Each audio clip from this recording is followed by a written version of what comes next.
Okay, tutorial tayo ngayon kung paano gamitin si training materials. Kasi alam ko, sa lumang video, marami pa rin nalilito. So, first, unahin natin kung paano gamitin ng tama si training materials. Okay? So, kung may ideya na kayo about annotation or mapping or labeling ng mga drawings or image analyst, so mas okay. So, kung wala pa, mas okay na watch natin itong mabuti.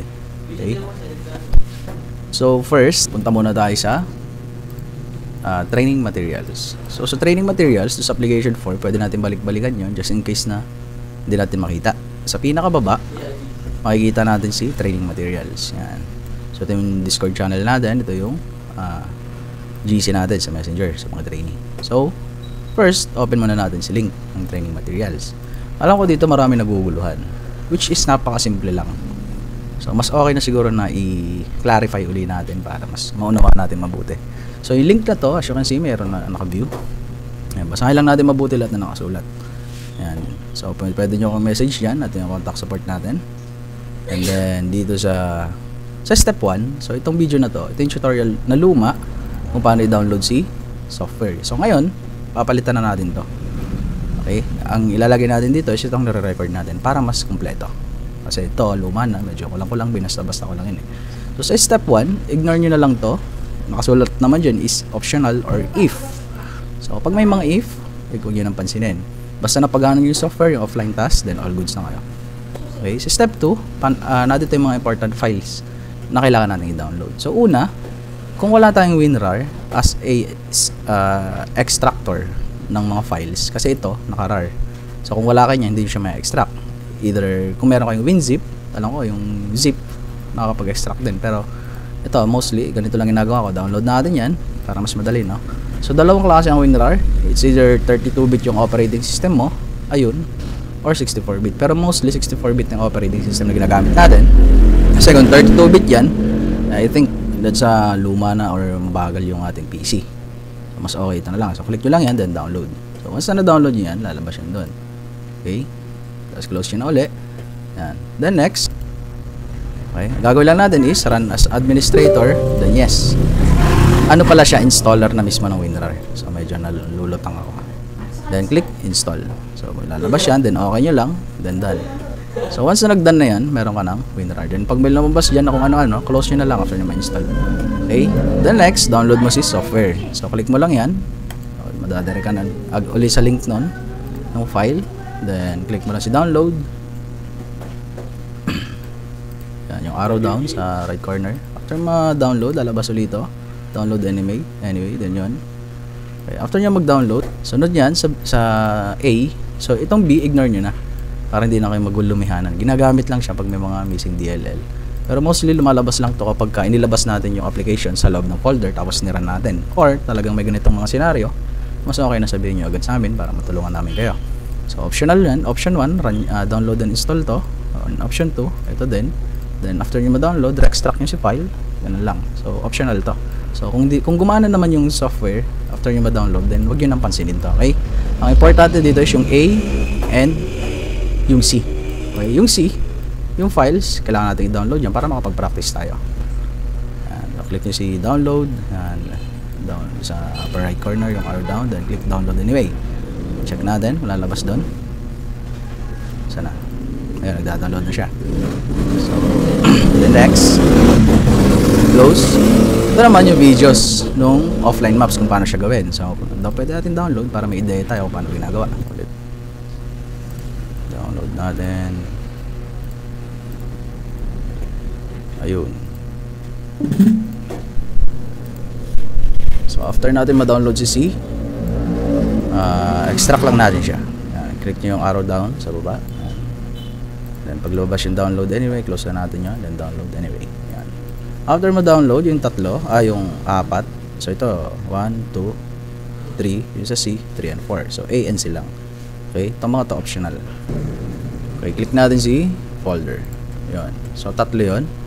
Video, files, at saka software. So ito yung una, yung bali apat yung dinaload natin, yung WinRAR. So ito may shield na ganyan or yung WinRAR, run nyo lang, install. Then next, extract nyo na yung mga sumunod na files. Bali tatlo yan, software, click nyo lang sa extract to Ginger. Hanapin nyo lang kung walang din nyo makita. Pag Windows 11 yata yun, nakalagay ay show more. Okay, so ang gagawin ko, pipindutin ko to, yan, extract, then same dito, right click, extract to, yan, create yan another folder, same here, extract to, yan. So sabay-sabay na sila. Hanggang natin matapos, and then all goods. So nasa ka na. Yan, extract ko na siya. Una, para maalis yung mga close and parentheses na yan. Kaya nagkaroon siya ng number 2 kasi nagdoble na yan. May na-download na ako dyan sa baba. So rename nyo lang, gawin nyo lang ay Ginger para hindi siya magkaroon ng error. So meron na din Ginger, so gawin natin tong Ginger Software 2024. Rename, yun, okay na. Then dito, alisin natin si online mo, siguro natin ng S para maalis lang yung close and parentheses. So dito, maps, yun, lagyan natin siguro na yun, S, kunyari. O kayong bala kung rename nyo. Right click, rename. So, ganun lang. So, ngayon, na-open ko na yung tatlo. Ang gagawin ko, i-move ko to sa C. Para, gagawa tayo dyan ng folder. So, punta tayo sa PC, and then C. Gawa tayo ng bagong folder. Right click. Dito sa kawalan, the new folder. Gawin natin, work from home. Kunyari, work from home. Yan. Then, sa loob ng folder na yan, paste natin yung tatlong file. Para hindi tayo ligaw. Okay? So ngayon, ang gagawin ko, ito yung software. Yung software, ang gagawin nyo, open nyo, hanapin nyo yung application. Asa na yan? Ayun, Ginger 2018. Siguro nalabas yung ginger2018.exe o kung ano man lumalabas yan, pero ito lang yan. Okay? Yan, then, ang gagawin nyo, ang ginagawa ng iba, inilalabas na ganun. Okay? So mali yun. Kapag dinarag nyo yan palabas, pag dinarag nyo yan, lalabas niya missing DLL kasi nilabas niya sa mismong folder niya. So wag niyo siyang ilalabas. Okay?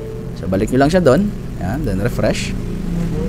Kasi hindi siya gagana pag nilabas mo siya sa loob ng mismong folder niya. So ngayon, run uli natin. Check natin kung magra-run. Ayan, nag-run na siya. So ang gagawin ko, kikreate ako ng shortcut para hindi na ako bumalik-balik sa loob ng folder. Right click, send to desktop, create shortcut. Sa Windows 11, iba nalabas. Hanapin nyo lang show more para lumabas yung send to desktop, create shortcut. So ayun, lumabas na siya. Ito, nakalink to doon. Okay? Para na bumalik. So pwede nyo i-rename. Gawin nyo lang, right click, rename. Galagay nyo dyan is trainings. Then, okay. So once na nalagay nyo na yung trainings, pwede na rin itong gamitin sa Word. Just in case mag-start na tayo. So since nag-training pa tayo, so ganito lang muna. Pagka nag-work na kayo, palitan nyo na lang ang pangalan. Depende sa inyo. Okay, so ang gagawin natin dyan, para makapag-practice tayo, double left click, and then, pag lumabas siya, press Alt, tapos yung L, as in lalaki, sa keyboard. Paano pipindutin? Alt, diinan nyo lang, and then, L, as in lalaki. Okay, huwag nyo bibitawan si Alt, tapos pindutin si L, pag lumabas siya, then, bitawan nyo na lahat. Then, make sure na i-check nyo tong training, para hindi mag-auto-close, okay? Yan, building task, check, training, then okay. Then, next, file, import task. Para makapag-start tayo, click nyo yung file, import task, then hanapin nyo yung dinownload nyo na offline maps. Saan siya napunta? Saan nyo nilagay? Sa drive C or sa disk PC. Punta kayo dyan. Then hanapin nyo yung local disk C. Then hanapin nyo yung folder na ginawa nyo, work from home. Nasaan na yun? Click natin si W. Ayun, work from home. Yan. Then ayun. Ito ay videos. Okay, malilito ha. So offline maps, vids. Nasaan na yun? So ito yung files. Okay? So, ito yung videos. So, dito tayo sa files. Offline, actual maps. Then, start tayo sa 1.0. Huwag nyo nang i-open kasi hindi siya magbubukas. Pag in-open nyo, ganyan lalabas. Then, i-back nyo ng isa. Click kayo ng isang mapa. Pili lang kayo dyan kung saan kayo magpa-practice. Okay? Then, select folder. Then, lalabas yan. Pwede kayo mag-ensayo dyan kung ano mong gustong gawin nyo. Yan. So, yan. Ngayon, para malaman natin yung mga tools, ganito naman ang gagawin natin. So, sa training guide, so tapos na tayo sa step 2, sa step 3 naman tayo ngayon. Okay? Bibigyan ko kayo ng tips para hindi nyo, kasi nagtataka yung iba. Okay? Nagtataka yung iba, sir, kailangan pa po bang gawin lahat ng nasa offline task, maps? Okay? Ang tips dyan, hindi nyo kailangan gawin yan. Okay? Ang sabi dito sa step 4, kung nagbabasa lang tayo na mabuti, ang map lang na kailangan nating magawa is 1.20 tsaka 1.3. And the rest, nasa sa inyo na kung papraktisin yan. Okay? So, nasa yung map 1.3. Hanapin natin. Ayun, map 1.3. Select folder. Okay? Then, yan. Once na marunong na kayong gumawa niyan, pagka hindi nyo alam gawin, make sure na panoorin nyo itong step 3, part 1, part 2, and part 3. Okay? Importante lahat yan. Pag nag-skip kayo kahit konting part sa video niyan, matik, magkakaproblema kayo in the future. Okay? Magtatanong, sir, paano gawin to? Sir, bakit hindi ko magawa to? Possible, may in-skip kayo dyan. So, para ma-open nyo yan, click nyo lang, then, click nyo yung video. Okay? Yan. Once na kayo nang gawin yan, map 1.3, tapos in part task, hanapin natin yan. Pag lumabas yan, back nyo lang. Hanapin yung map 1.20. Pag kaya nyo nang gawin yan, then, release na ng account, start na kayo sa online trainings. Okay? Okay? Then, gawin nyo lang to. Yan. Once na kayo nang gawin to, itong dalawang mapa na to, ay connected dito sa part 2. Okay? Paano gawin si Father and Son technique? At saka, ang ibig sabihin ng Father and Son is yung map 1.3. Magkapatong siya, ibig sabihin. Okay, balik tayo sa map 1.3. Ang ibig sabihin ng Father and Son is magkapatong na buildings. Marami tayong ma-encounter na ganito pag nasa live task na tayo, sa paid task. Gagawin nyo lang, ang ibig sabihin ng Father and Son, kung papapansin nyo sa building na to, may nakapatong pa na, mas maliit na layer or building. Ayun, sa babaw. Underground si wall. Ibig sabihin yan, magkapatong. Father and Son relation. Ang ibig sabihin ng brother method is yung magkakadikit. Siya ay nasa map 1.20. Okay? For example, itong building na to. Yan. Hindi siya magkapatong. Yan. So ito, yan. Mas drag natin si wall. Meron pa siya nakakapit na. Yan. Meron pa siya nakakapit na another layer. Yan. Alt natin. Para sumakto lang yung wall. Yan. Yan ang ibig sabihin ng brother method. Brother method is from top pababa. Or may mataas na layer, then may mas mababa nakadikit sa kanya. Ang ibig sabihin nun is brother method. Then don't forget to group. Okay? So yun lang.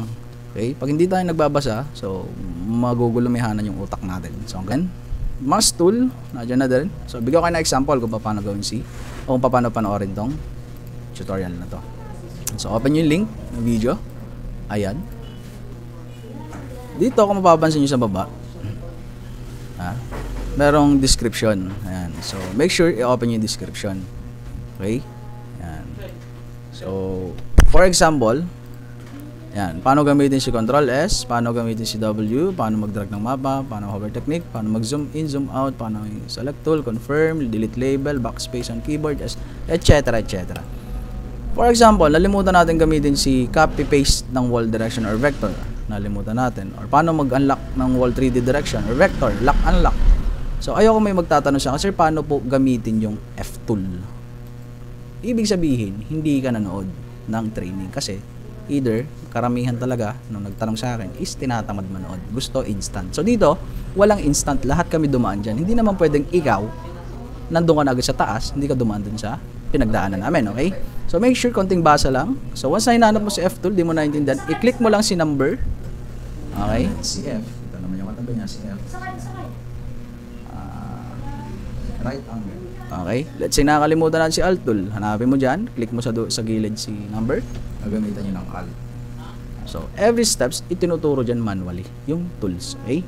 So, once na may nalimutan kayo, balikan nyo lang yung video. Nasaan si video? Ayun. Nasa part 1. Next is yung part 2. Click nyo lang yan. Yan. Panoorin nyo ulit. May mga...